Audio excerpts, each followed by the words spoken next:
the reality is the federal government over the last 10 years has cut its contribution to NYCHA by 35%, and that's hurt.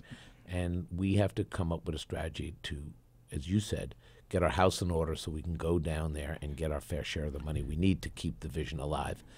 There are real people who live in public housing. We work collaboratively to bring hundreds of millions of dollars of stimulus money for elevator repair. Yes. That was a big victory. I was proud to play a role in that.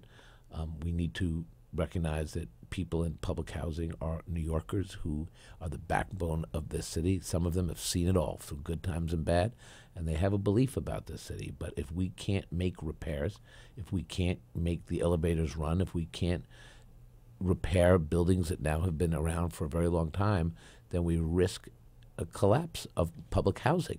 And the fact is, 1 out of 13 New Yorkers live in public housing. So 1 out of 13. 1 out of 13 that's people. A lot.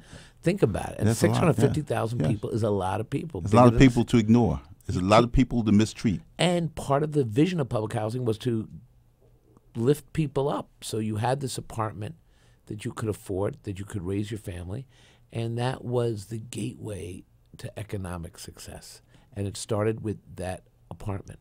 But all the people on the waiting list speak to the issue of affordable housing. And there's a need to make sure that this housing stays as good as possible.